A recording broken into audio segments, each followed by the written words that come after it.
Hi Mike, this is just for you. So I didn't plan it and I didn't brush my hair and I hope it's useful. So this is wide stance full squat, and notice that my heels are right under my outer clavicle tips, so that's good framing. And we're going to start without tucking your butt and hunching your back and shooting your face forward. Tip your tail up and back, aim your sternum where the ceiling meets the wall, and if your knees are rolling in, you can use your tricep strength and lat strength and push them out with your own arms. So we'll start here, hips down and knees open. You want to warm up your toes and ankles, also the sides of the ankles, and strengthen and attach your toes, feet, ankles, and hips. Okay, so we want to use the outside of the hips to open the inside of the groin and have a natural reach without curling, a natural reach where your fingers touch the floor, fingers wide apart, so you have like giant duck feet. And if your knees roll in, you can push out your thighs with the back of the elbow, and as much as you need to, you can keep your feet on the floor. I'm going to turn sideways a little bit. And what we want to do is use the bones in the forearm to force the inner thighs out and just bear weight. So you could do this for weeks. Like everything I show people, each component, I could spend weeks working on just pushing this out, shooting my chest forward, because everyone's progress is different. But you want to avoid shrugging the shoulders and tucking the face. So I'm going to draw my scapula down towards the waist and externally rotate and use my elbows to block open and I have lotion on my elbow or something. Okay, so let me go over that really quick. Full squat, heels under the outer clavicle tips.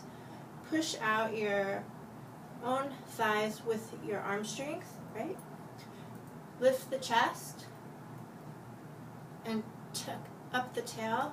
Wide fingers, ankles,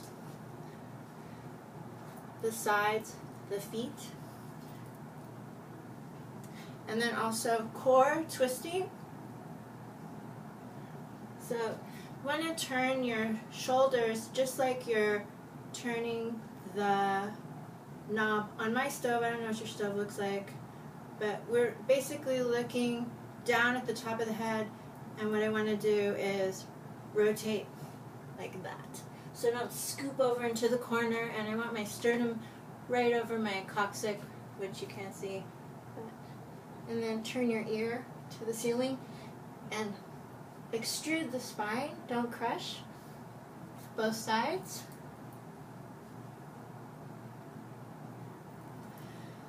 And then for inner thigh and hamstring, we can extend this out. And see, again, push open and roll out, and then reach forward.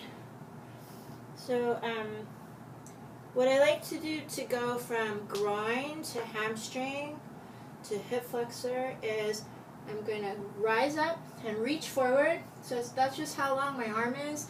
It's going to touch the floor at some point. I'll put my knee down, and I'm going to split my weight between my front shin and my front hand, reach up.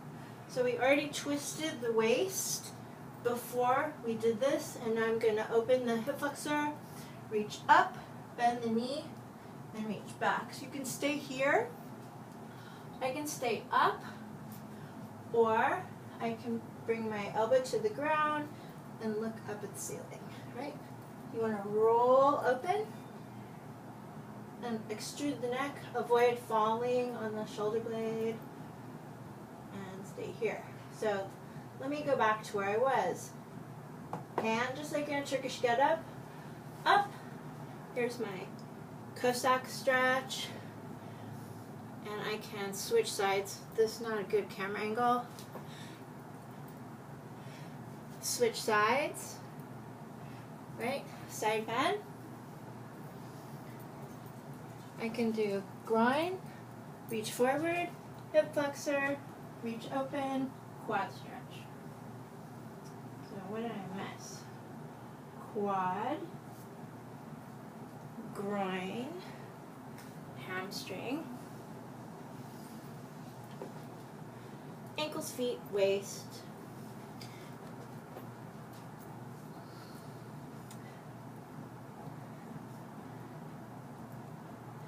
neck, and chest. How's that?